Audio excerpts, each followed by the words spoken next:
Le nid de Jean, un texte de Karl Norak, illustré par Christian Vols, aux éditions Pastel, École des loisirs. Papa a implanté un arbre l'an dernier. Eh bien, l'arbre pousse moins vite que moi. Maman m'a dit, mon chéri, un jour tu seras tellement géant que les oiseaux te prendront pour un arbre. Maman a toujours raison. D'ailleurs, hier, ça m'est arrivé. J'étais dans le jardin, je restais debout sans bouger pour jouer à la fusée. C'est là que les oiseaux se sont mis à tourner au-dessus de moi. L'un d'entre eux a dû dire en mots moineaux: Oh, un cheap arbre. J'ai étendu les bras doucement et les oiseaux sont venus s'y poser, comme sur des branches. Il y en avait même deux qui dansaient sur mes doigts.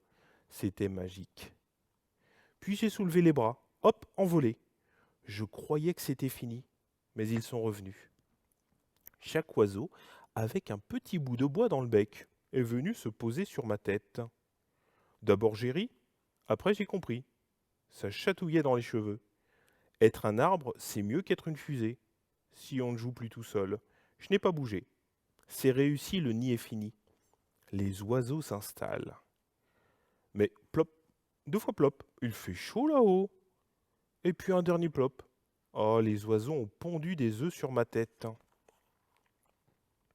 Maman m'appelle pour le goûter. Si je bouge, que va-t-il se passer? Le nid va tomber, les œufs vont se casser. Ah non, sur ma tête j'aurai une omelette. Je n'ai pas faim maintenant, maman. Je joue encore un peu. Je peux? Maman sort en téléphonant. Quand elle téléphone, elle ne voit rien ni personne et elle me dit: Comment tu vas, Trésor? Sympa ton chapeau, à toutes. Elle n'a même pas vu les oiseaux. Je décide de bouger un peu avec le nid sans le faire tomber. Et ça marche. Ça marche tellement bien que je vais me promener dans la rue. Je veux montrer le nid à mon copain qui habite à l'autre bout du quartier. Oh, un poète, dit une fille. D'autres se moquent. Mais cette fois, je ne les écoute pas. Soudain, j'entends des bruits. J'ai la tête qui craque ou quoi? Est-ce que je vais devoir aller chez le docteur? Eh non, ce sont les œufs. Les petits moineaux sont sortis. J'ai la tête qui chante. J'adore ça. Plus le temps d'aller chez mon copain. Il faut agir. J'entre au supermarché et je crie: Qui peut m'aider? Où sont les graines pour bébé oiseau? Mangent-ils du chocolat, du maïs, des céréales? Boivent-ils du lait? Mettent-ils des mini-couches? Les gens ouvrent de grands yeux, mais personne ne répond. Pendant ce temps, sur ma tête, les petits s'énervent et leurs parents aussi. Dès que je suis dehors, la maman et le papa oiseau s'en vont. Eh, revenez, je m'appelle Jean, je suis un garçon, pas un oiseau, et même pas un arbre. Revenez chercher, allez, revenez. Je chante pour calmer les petits. Ils crient encore plus fort. On dirait le bruit d'une scie, ça casse les oreilles. Arrêtez, sinon moi aussi je vais crier. Au moment où je vais hurler au secours, les parents reviennent. Je souffle un peu, pas pour longtemps. Des choses rampent sur ma tête, c'est dégoûtant, des larves, des vers de terre pour nourrir les bébés. Non mais faut pas se gêner. Au moment où je crie ça, la belle Gisèle arrive. D'abord elle voit le nid, elle sourit. Quel sourire. Puis elle voit des gros cheveux qui bougent, les vers. Au secours, un mort-vivant, un revenant, une momie. Et les gens, parfois ils ne sont pas malins non plus. Ils s'enfuient. Je m'assieds sur un banc. J'ai envie de retirer le nid et de dire: Adieu Zozio, c'est tout, débrouillez-vous. Mais je ne le fais pas. J'attends longtemps. Puis arrive la récompense. Tout à coup, les petits bougent beaucoup. Le nid devient léger. Ils viennent de s'envoler. Bon ciel, bon voyage. Enfin, je retire mon drôle de chapeau. À la maison, je raconte l'histoire à maman et papa. Je pense qu'ils ne me croient pas. Ils me disent que les petits oiseaux ne s'envolent pas si vite. En tout cas, la prochaine fois que l'on me prend pour un arbre, je tire sur les racines de mes orteils et je m'en vais. N'empêche, c'était beau. Surtout quand les petits sont partis hors du nid, dans le vent. On aurait dit des pétales de fleurs qui volent.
Raconte encore grand-mère de Marido Vial et Xavier Broncard aux éditions Samir.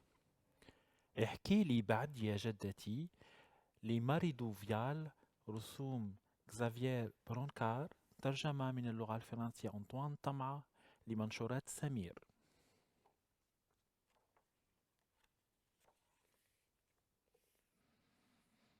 Mon grand-père est parti quand les feuilles des arbres tombaient. Maintenant, il est dans mes rêves. رحل جدي مع رحيل أوراق الأشجار التي كانت تتساقط، وهو الآن حي في أحلامي.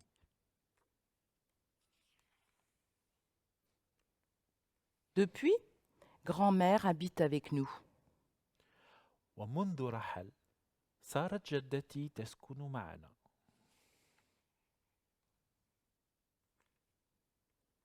Maman dit à papa que grand-mère ne rit plus. Mais c'est pas vrai. تقول أمي لأبي إن جدتي لم تعد تضحك، ولكن هذا غير صحيح. Papa dit à maman que grand-mère est devenue vieille. Mais c'est pas vrai. ويقول أبي لأمي إن جدتي صارت عجوزا، ولكن هذا غير صحيح. Ma grand-mère est très belle. Et avec moi, elle sourit toujours.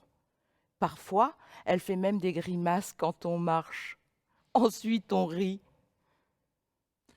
أما أنا فأرى أن جدتي جميلة جدا، وحين تكون معي لا تفارقها الضحكة، حتى إنها ونحن نمشي تقوم بحركات غريبة أحيانا، فنضحك معا. Elle aime se promener dans le parc. Alors, je lui tiens bien la main et on saute dans les flaques. C'est moi qui saute. Et alors, elle rit. تحب جدتي التنزه في الحديقة، وأنا أمسك بيدها جيدا فنقفز إلى برك الماء. في الحقيقة أنا أقفز وتضحك هي.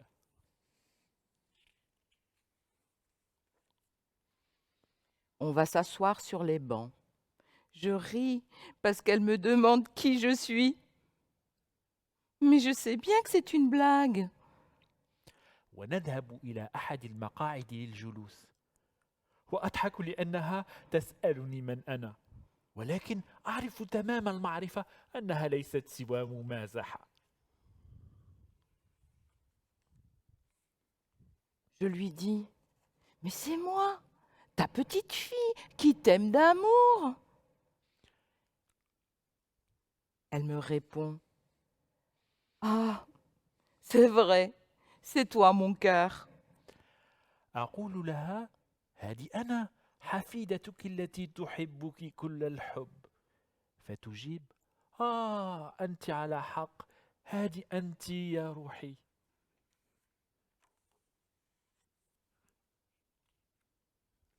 Ma grand-mère aime quand je lui dis que je l'aime. Alors, elle m'embrasse. C'est tout doux. Ma grand-mère sent bon comme mon doudou. يحلو لي لجدتي أن أقول لها أني أحبها، وحينها تقبلني ما أعدب قبلها. ولجدتي رائحة طيبة أشم فيها رائحة دميتي الحبيبة. Elle me raconte des choses. J'aime quand ma grand-mère raconte des histoires. Elle en connaît plein, des histoires vraies. تحكي لي جدتي أشياء وأشياء، وأحبها تحكي لي قصصا، فهي تعرف منها الكثير الكثير. إنها قصص حقيقية.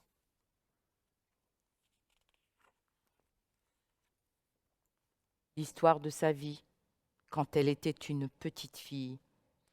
قصة حياتها يوم كانت فتاة صغيرة. quand elle s'est mariée avec grand-père, ويوم تزوجت جدي quand maman est née. ويوم ولدت أمي. Des milliers d'histoires. آلاف القصص والحكايات.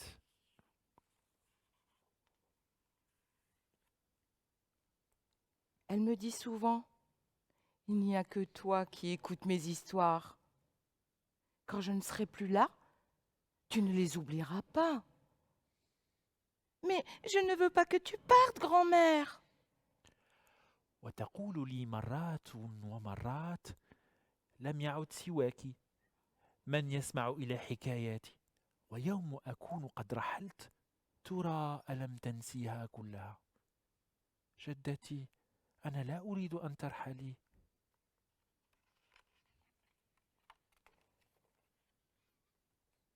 Un jour, j'irai rejoindre grand-père.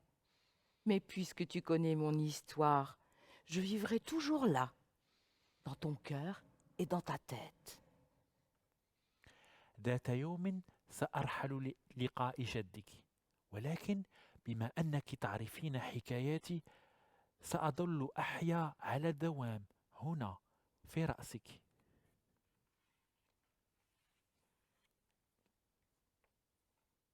C'est vrai ça, grand-mère?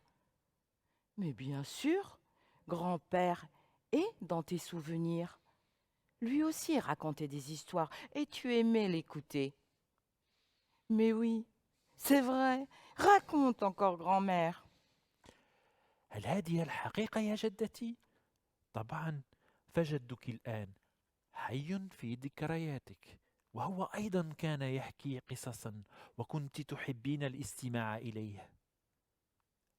أجل، هذا صحيح. احكي لي بعد يا جدتي.